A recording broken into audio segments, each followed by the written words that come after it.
Tottenham Hotspur hosts Pep Guardiola's Manchester City team at the Tottenham Hotspur Stadium as the Premier League returns to play this week with a new slate of games. The citizens are determined to leave their mark this week and are deadly on their best days. Tottenham Hotspur has been hot and cold this season, and they are now in 5th place in the Premier League rankings. The North London team will be optimistic going into this match after defeating Burnley by a slim margin of 2-1. Conversely, Manchester City has been playing well over the previous month and currently sits in 2nd place in the league table. The citizens will try to match their previous game score of 4-0, which they achieved against Fulham.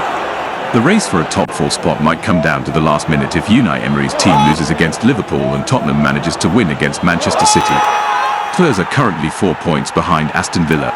The matchup between Aston Villa and Pep Guardiola's team may not signify anything if the home team wins, because it would virtually eliminate their chances of qualifying for the Champions League the following year. Manchester City defeated Fulham 4-0 in the midday kickoff on Saturday, taking a significant lead in the Premier League title fight. With goals from Phil Foden and a late penalty from Julian Alvarez, Josko Gvardiol earned a rare brace.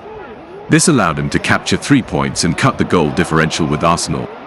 In the therapy room with Richarlison are Ben Davies, Timo Werner, Manor Solomon, Ryan Sessegnon, Fraser Forster, and Destiny Udogie.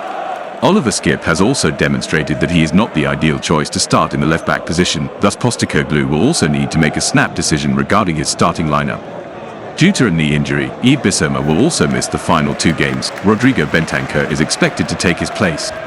Interestingly, following a few poor performances by the Brazilian, there are questions about whether he will proceed with putting Emerson Royal back in that position. In a similar vein, Guardiola may decide to keep Mateo Kovacic and Rodri in his midfield tandem. At the same time, considering that the Spurs' left side is a little bit weaker, he might need to decide whether to include Jeremy Doku. But against Fulham, Bernardo Silva had a magnificent performance on the right wing, suggesting the Portuguese midfielder might hold on to his starting position. Foden will so start on the right, since Jack Grealish remains very doubtful due to a sickness he contracted prior to Saturday. Erling Haaland and Kevin De Bruyne will round up Manchester City's offensive lineup against Tottenham, with the former hoping to take a commanding lead in the Golden Boot race. At the Tottenham Hotspur Stadium, Tottenham has defeated Manchester City in all 4 of their meetings. 4 of Tottenham's previous 5 Premier League games have ended in losses. This season, Tottenham has recovered 25 points from losing positions. Only Liverpool has more points than them with 28.